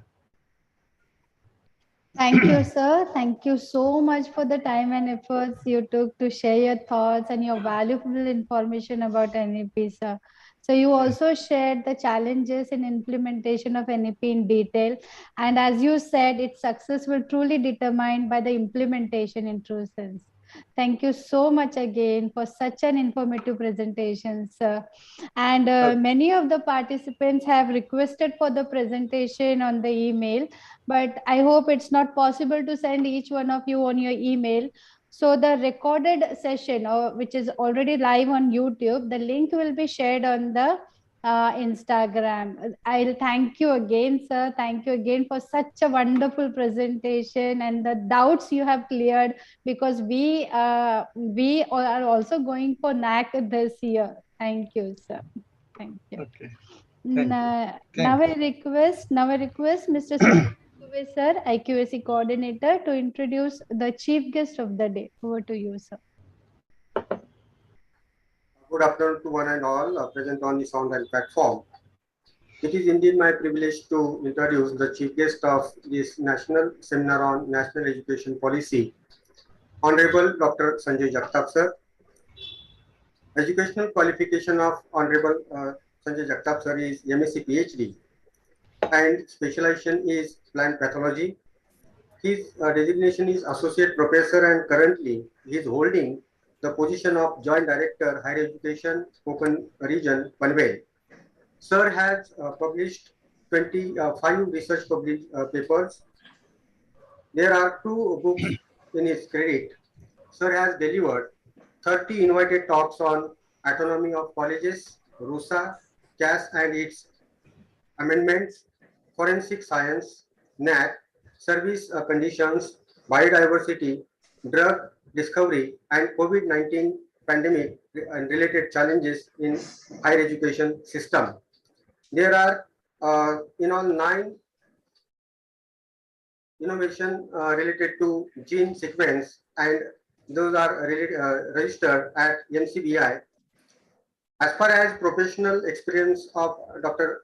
Sanjay Jagtap sir is concerned, he has contributed as ex-member Board of Studies in Forensic Science of Shivaji University, Kolhapur, member of Board of Studies in Forensic Science of RSTM, Nagpur University, Nagpur. He has also worked as ex-member of Board of Studies in Forensic Science of Dr. Babasaheb Ambedkar, Marathwada University, Aurangabad.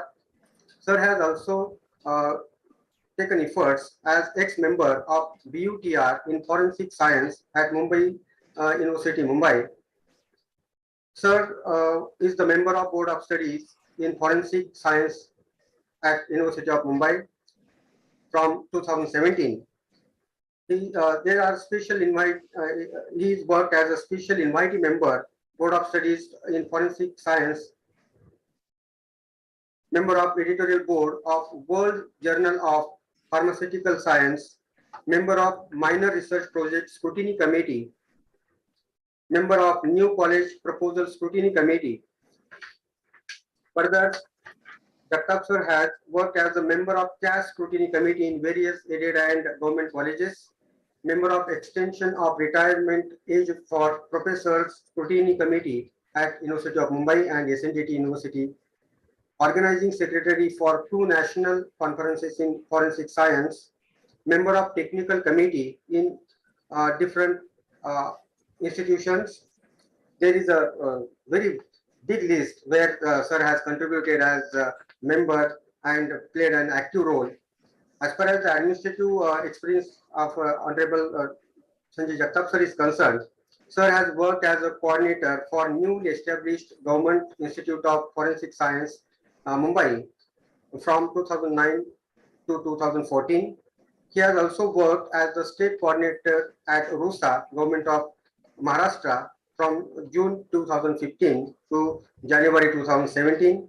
Before joining Panvel region as joint director, sir has worked as the joint director at Amravati region as well as Pune region. Total teaching experience of Dr. Jagtap is more than 20 years. And we are lucky enough to have such a eminent scholar and academician as the chief guest for this seminar. I request Honorable Dr. Sanjay Jagtap Sahib to guide the August gathering. Over to you, sir. Thank you, Mr. Gove. Today's resource person, Professor R.S. Madi, ex-Vice Chancellor, KBC North Maharashtra University, Jalgaon, and Dr. Ganesh Thakur, the principal, Mahatma Phule Arts, Commerce, Science College, Panvel, all his team of teaching and non-teaching staff, the participant across the state who is listening the upcomings of the new education policy in the country as well as in the state. All the principals we have joined online to listen carefully the brief details which is already given by Professor Mali. All other young, innovative teachers who have participated in this seminar across the state, across the branches of the Red Shikshan Samstha. I am here to give some thoughts on the implementation of a new education policy. Dr. Mali sir has already given all the minor ins and outs of the new education policy, which is already in the force from last 2 years. Lot of inputs has been given at the government level, and the government was appointed Dr. Maselkar committee how to implement the new education policy in our state. And already the Dr. Maselkar sir has submitted the report to government. And again, the government has constituted 2 more committees under the leadership of the Vice Chancellor and Pro-Vice Chancellor R.D. Kulkarni to see the modalities of this report and submit again the modalities of that report of the Dr. Maselkar. So everything, the machinery, government system is ready. But whatever the thoughts given in the new education policy right from the beginning, primary to higher education. So all the efforts should have been made from primary education, pre-primary education, secondary education, and higher education. So if everything goes on smooth, for 2035, the period is given by the GOI, Government of India, and already the major reshuffle in the system, higher education system. It means whatever funding agency, UGC or RUSA or DBT or DST or the NCT as well as the AICT. So all these are going to be merged under the one umbrella, and we can say it is the Higher Education Commission. Already Government of India has appointed the Higher Education Commission. Already it is stable in the house, everything goes smoothly. But all these changes takes place in this diversified country because there is again the opposition from the states for the implementation of this policy, because whatever the pattern of the higher education is not same. In some states, the entire system is the government run. In some states, entire system is the partially government and partially private run. In some system, it is a privately run. So in this difficult situation, how we can move forward, how we can maintain the pace, how we can reach the deadline given by the Government of India. So it is major Herculean task, not for the state, for the Government of India also and the system also. One thing I want to tell you, whatever modalities are given in the new education policy, we have to fight for the implementation. Definitely there is a struggle. So last 2 years we have already passed, but not our teachers are trained, not the students are aware, not the management is aware of, not the system is also aware of. So what is the space of this implementation? It is a little bit sluggish. We have to more become attentive at every level, at the stakeholder levels, as well as the organization level, as well as the government level. And because whatever the established system, nobody want to disturb it. Because everybody has its own plans. And now suddenly, if somebody comes, somebody says, no, this has to be done. This has to be replaced. So there is some reservation. So it will take some time at every level, but we have to reach to destination up to the 2035. And that's why whatever changes, as Dr. Mali already said, that the details of the new education policy. So there are some changes may be possible in the future because the policymaker has made the draft, but the implementation across this diversified country is very difficult task. So whatever the suggestion came from different states or whatever suggestion came from the different organization or the stakeholders, a little bit changes will be expected in the upcoming future. So if dissolution of this UGC, if dissolution of NCT, if dissolution of all the funding agency and AICT, so all these and NAC also, all these are merged under the one umbrella, that is the Higher Education Commission, and all funding will be made available in the upcoming future to the Higher Education Commission. So the modalities are not yet finalized, how to distribute the fund, how to distribute, how to make it available. And as sir said, whatever 3% allocation of the GDP has suggested in the NAP, So it was also suggested in the 1990 when the Kothari Commission or when the 45-year back the policy was there. That time also the 3% allocation was proposed, but why not 3%? Why not 3%? Allocation was made available in such a big country, in such a big populous country, and if you see the ground reality, the primary education, status of the primary education, and how we can call it, whatever total budget. So as an officer in the higher education, I want to say that we are spending more than 10,000 crore rupees on the higher education every year, 10,000 crore every year as a capital investment. And out of 10,000, more than 9,000 to 8,000 crore rupees, which we are only spent on the salary, and remaining 2,000 crore rupees, which are made available for student facilities or scholarship or whatever it may be. So the money is not lying for the infrastructural development. So we are enjoying last 2 years. What is the technology updates?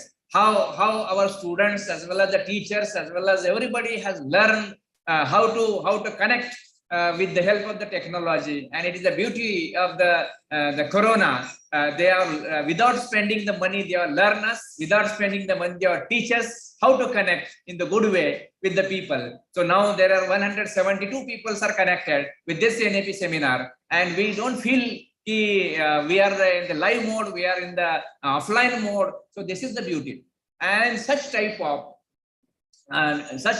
development, such type of innovation again expected in the higher education, and there is a mixed mode of the education in the upcoming era, offline as well as online. UGC always AICT also thinks that the certain part is made it available to the students, because students are also not ready to come to colleges, not they are ready to sit in the classes, because everything is made available on their mobile, on their laptop, and that's why we have to change our mindset. And the main thing, the mindset of the stakeholder, the mindset of the people, the mindset of the organization, mindset of the machinery. So that is a very important aspect to implement the new education policy, and we have to focus on the mindset, how to change the mindset of the stakeholder. It is a very important thing in the implementation of NAP, and that is very important. So sir has already given very beautiful presentation, insights of the new education policy, and there is a very Herculean task ahead, how to implement, and how just sir says that. So there are 47,000 colleges across the country, and NAP has suggested make it 15,000. Whether it is possible, I am running the Konkan division with the 5 districts, and in the Sindhudurg there are hardly 10 colleges, and none of the colleges has crossed the limit of the student more than 1,000. So it is very difficult to gather the 3,000 students under the one umbrella. And whatever networking we can say, the clustering we can say, I think there is no possibility of the cluster in the remote places, remote area. So we have to think in another way, how to make it possible, how to make it successful in such a scenario, because ground reality is very different. And that's why we have to think again how to means I don't want to say we have to deviate from the policy, but we have to make it possible. So we have to think in other way how to make possible, and it is very challenging task, and it is necessary for the global competence. And we can say it is a student-centric policy. We can say it is a globally accepted policy. Sir just says that the credit points, because worldwide there is a 180 credit system is there, but we don't have that system, and that's why our students are facing the problem when they are living for the higher studies in the other countries. And that's why a global accepted policy adaptation is the very good thing which is introduced in the NAP, and the NAP is the need of the nation. NAP is the need of upcoming era of the higher education, and that's why everybody, teachers, students, parents, and organizes. So everybody should be ready to face the challenges and to overcome the challenges of this new education policy. So sir just said, and Dr. Ganesh Thakur has also said, the role of the university. So now dominating role of the university in the existing system that has been curtailed. That university role is made specific. Only sir said that the interdisciplinary, just like Oxford or just like the other universities. So only university's role is the research. So it's a research university, academics, so academic university, and interdisciplinary university, and for the arts or for the other curriculum. So there is a successful model of the Yashwantrao Chauhan Mukta Vidyapith or Indira Gandhi National University, IGNOU, we can say IGNOU. So such type of modalities should be introduced more to grab the student, those who are left behind, to grab the student, those who are not sustainable to take the existing education. So such type of distance mode is also suggested in the new education policy. That is also one of the important things. So very challenging and innovative practices in the new education policy. We have to accept it as a challenge, and we have to overcome it as a innovation. And definitely the India become a powerful nation and country as compared to the West in upcoming era. And we have the deadline of the 2035. And definitely I am assuring you, the government is always optimistic to overcome the hurdles, overcome the any issues of the stakeholders. So only issue is of the funding. So how to solve, how to resolve the issue of the funding. So that it is not a prerogative of myself as well as Dr. Mani sir. So we have to convince the existing governments, either in GOI, either in the state government. So there is a necessary task and very difficult task, we can say. So we will definitely get success in that also, and definitely because these changes suggested by the NAP requires more funding. As the sir said that the innovation in the education system we are enjoying last 2.5 years. So every college is not able to do that. Every college is not sustainable. Suppose you want to make the studio in the cluster, the cost of the studio, minimum cost of the studio is not less than 50 lakh rupees. So we want the broadband connectivity. So villages are not, we have the broadband connectivity, but yesterday only our Prime Minister has announced we are providing the broadband connectivity to all 5G sources with all the villages, but it will take time. Because we have the very big country with diversified country, demographic differences are there, and that's why we have to reach every villages. It will take some time.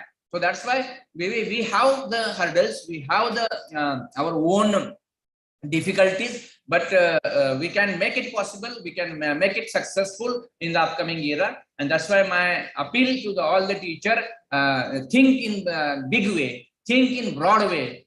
We should come out from the whatever our curriculum and whatever our syllabus and mention. That is not our deadline.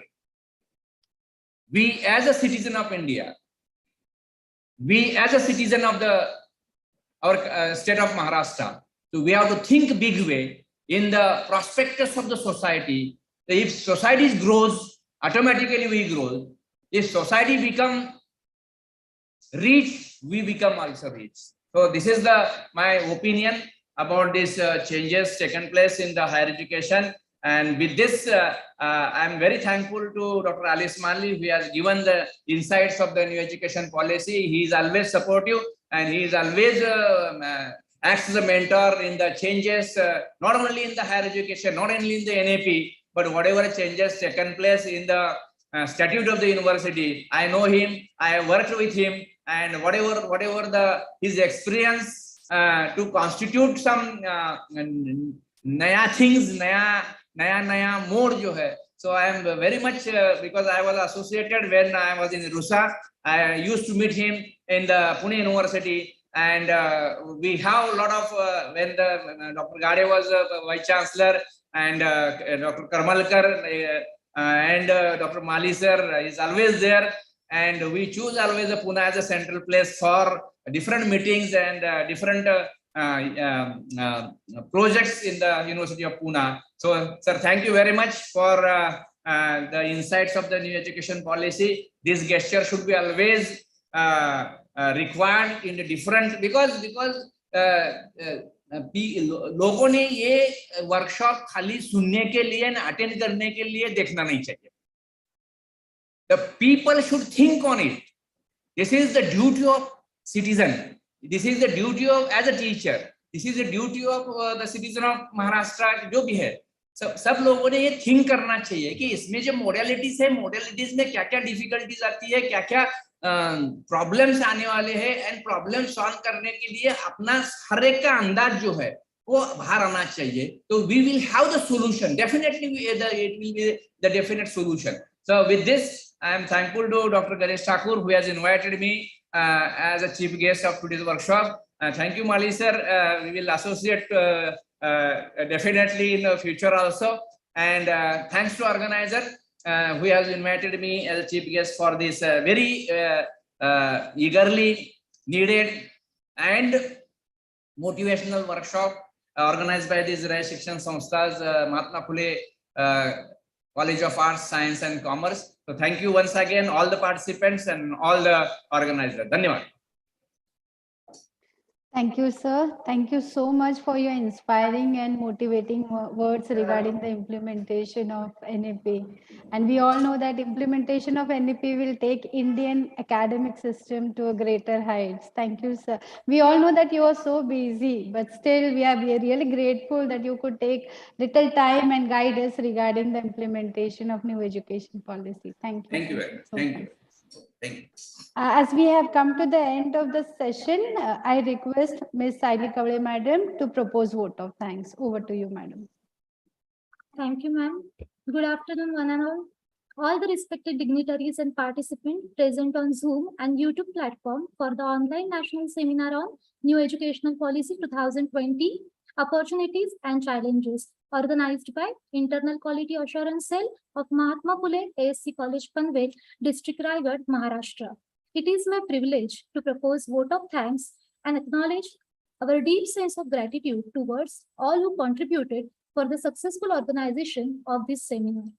At the outset, I express my deep sense of gratitude towards the resource person of today's national seminar, Honorable Professor R.S. Mali sir, former Vice Chancellor of KPC, North Maharashtra University, Jalgaon, and former Head of Department of Chemistry, Savitribai Phule, Pune University, Pune, for his kind acceptance of our invitation as the resource person and blessing the occasion with his expertise in New Educational Policy 2020.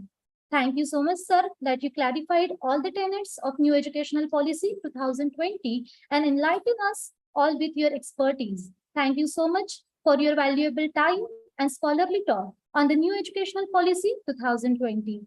I'm also thankful to the chief guest of this online national seminar, Honorable Dr. Sanjay Jagtap sir, Joint Director, Higher Education, Konkan Region, Panvel, who joined us virtually and addressed the August gathering as the chief guest. Thank you so much, sir, for your benevolence, kind support for this academic feast.